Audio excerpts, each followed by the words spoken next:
আসসালামু আলাইকুম, সবাইকে স্বাগতম।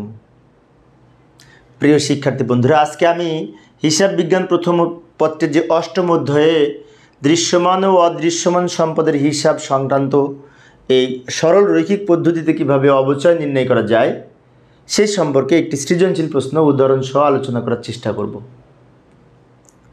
তো আলোচনায় তোমাদের সাথে আছি আমি মোহাম্মদ সিরাজুল ইসলাম, বরিশাল সরকারি model school and college Barishal.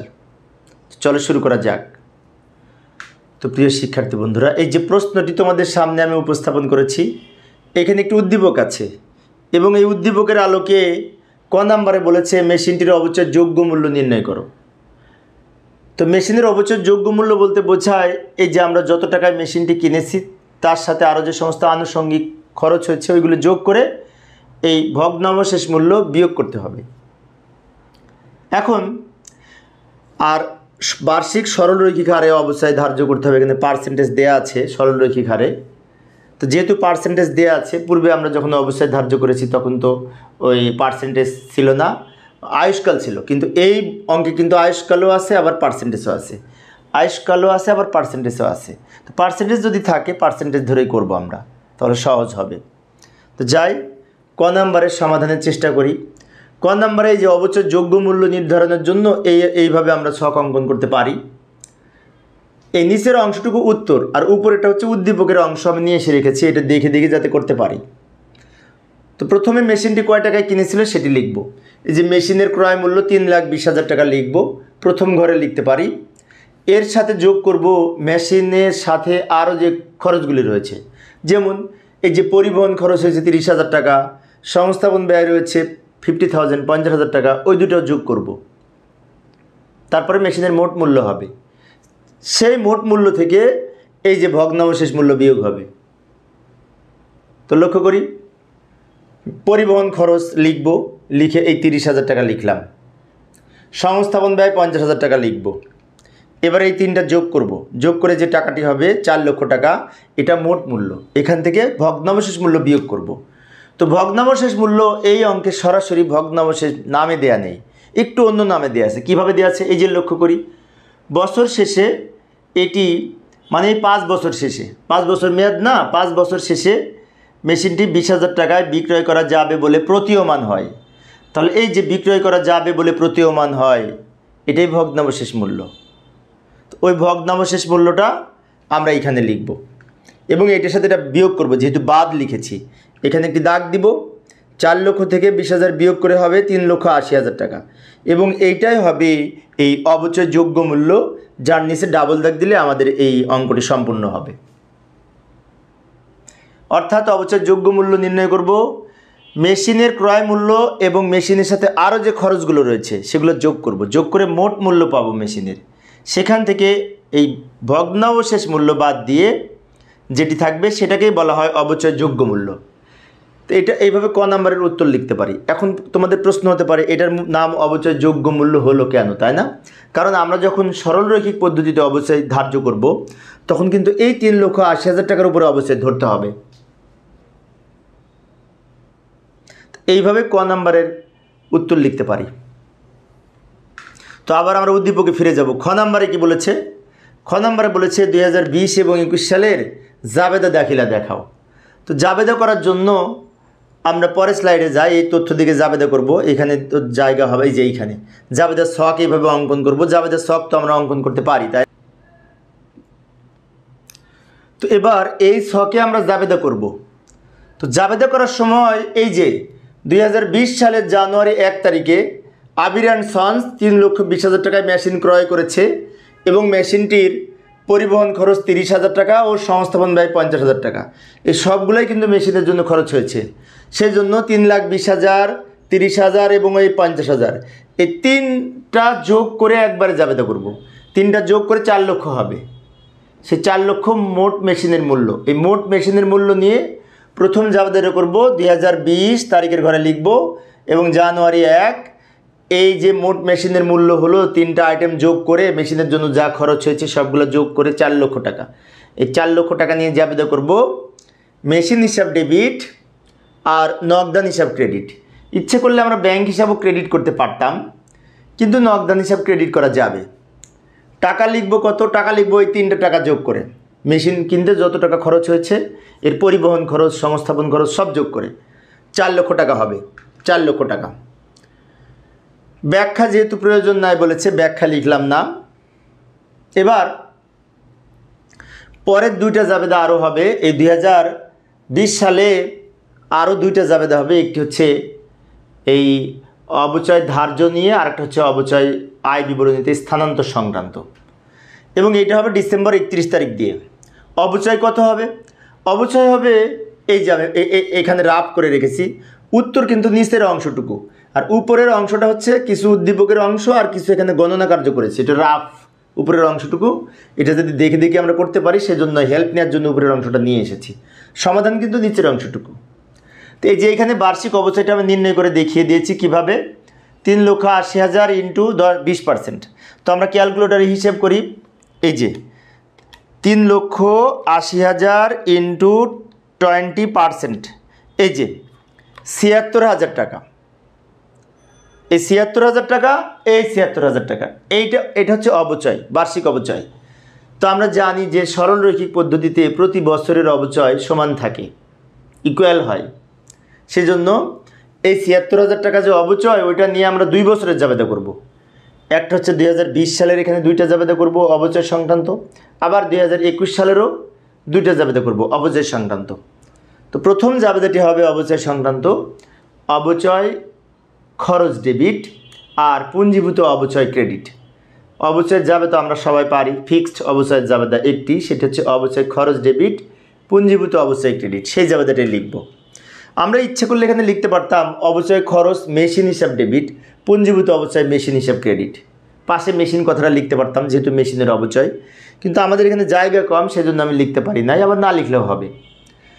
অবচয় ডেবিট, পুঞ্জীভূত অবচয় ক্রেডিট, অবচয় ধার্যের জাবেদা করলাম। এখন প্রশ্ন হচ্ছে কত টাকা হবে? এই টাকাটা, এই যে আমি বের করে দেখিয়েছি 76,000 টাকা। এবার এটা নিচে দাগ দিব, দাগ দিয়ে এই অবচয়কে আয় বিবরণীতে স্থানান্তরের জন্য আরেকটা জাবেদা করব। যেমন আমরা কার্যপত্র করার সময় সমাপনী জাবেদা করেছি অবচয়ের, সেখানে কি করেছি মনে আছে?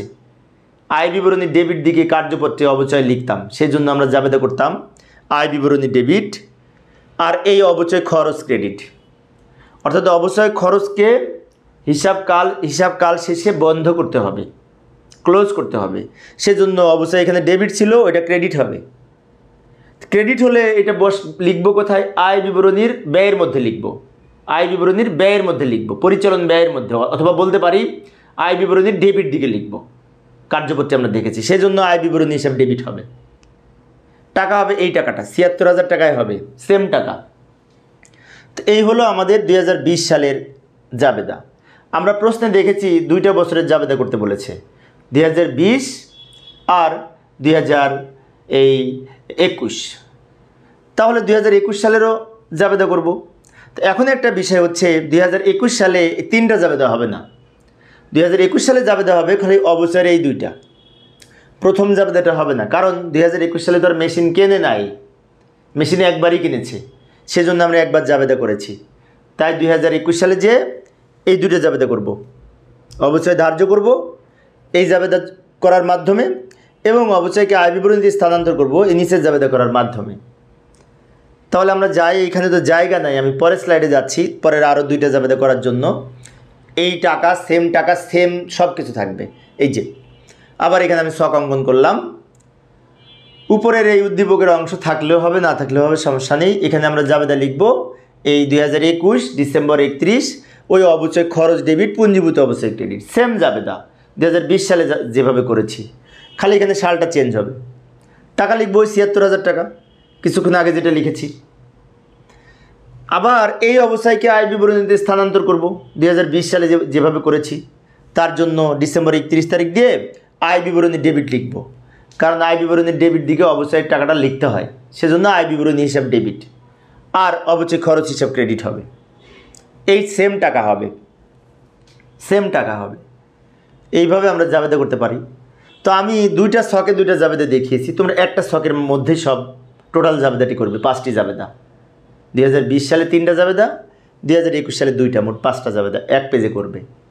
আমি আলাদা আলাদা একটু বড় করে উপস্থাপনের জন্য তোমাদেরকে দেখিয়েছি। তো এই হলো জাবেদা।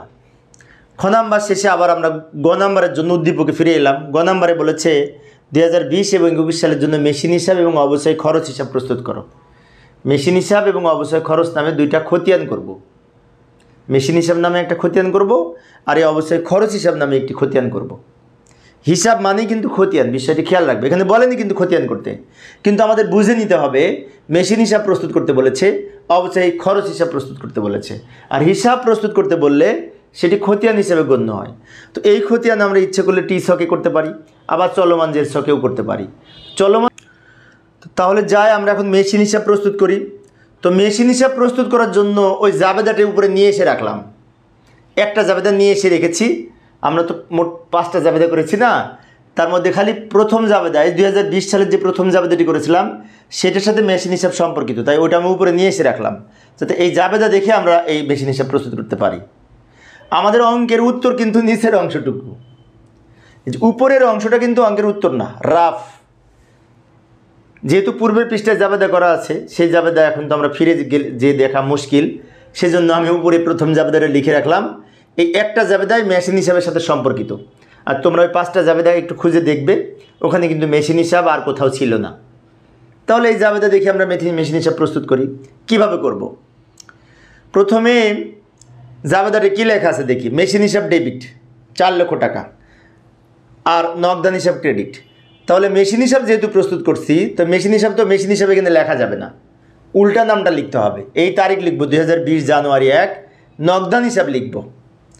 মেশিন হিসাব যেহেতু প্রস্তুত করছি, মেশিন হিসাব এখানে লেখা যাবে না, বিপরীত নামটা লিখব, নগদান হিসাব। এখন টাকা কোন দিকে হবে?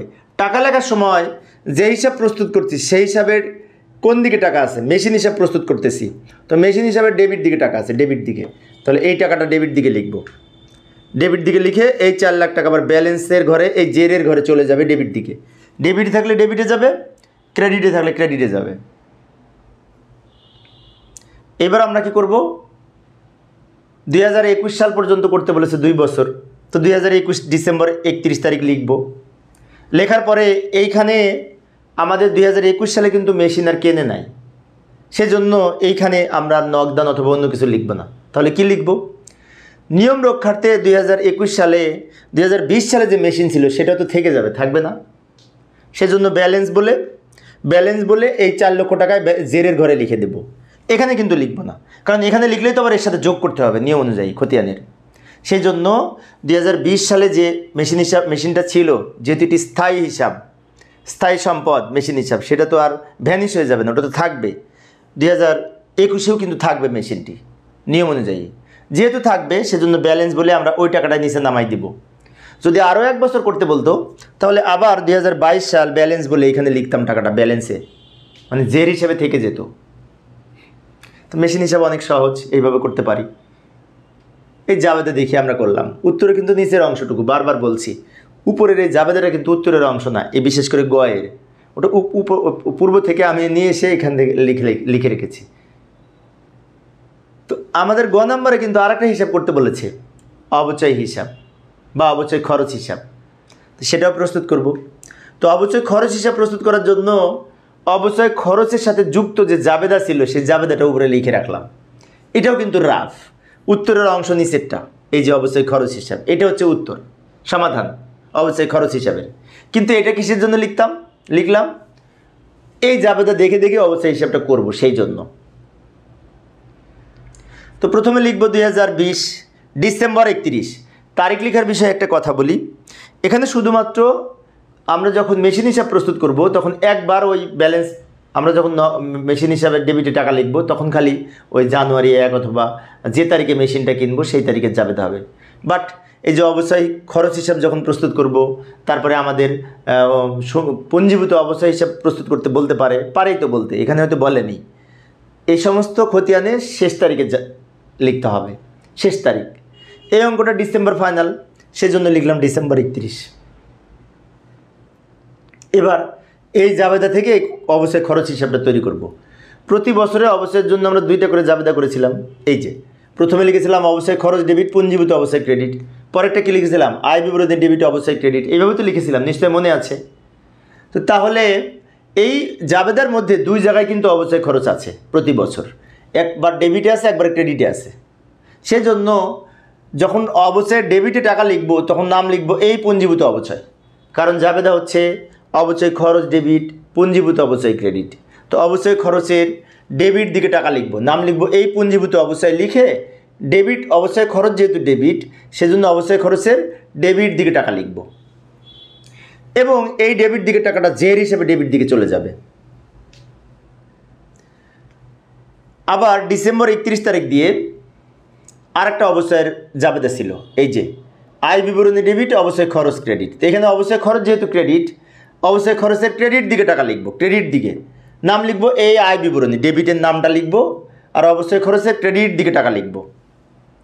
এবং এই ৭৬,০০০ থেকে ৭৬,০০০ বিয়োগ করে এখানে শূন্য হবে, জের থাকলো শূন্য, অর্থাৎ অবশ্যই টাকা আমরা যখন ধার্য করলাম তখন অবশ্যই ডেবিট দিকে লিখলাম, আবার যখন সেই অবস্থাকে আয় বিবরণীতে স্থানান্তর করলাম তখন এটা ক্রেডিট দিকে লেখার মাধ্যমে অবশ্যই হিসাবটা বন্ধ করা হলো, সেজন্য জিরো ব্যালেন্স আছে। জিরো ব্যালেন্স মানে আমাদের অবশ্যই হিসাবের কোনো জের নাই, ক্লোজ হয়ে গেছে, বন্ধ হয়ে গেছে।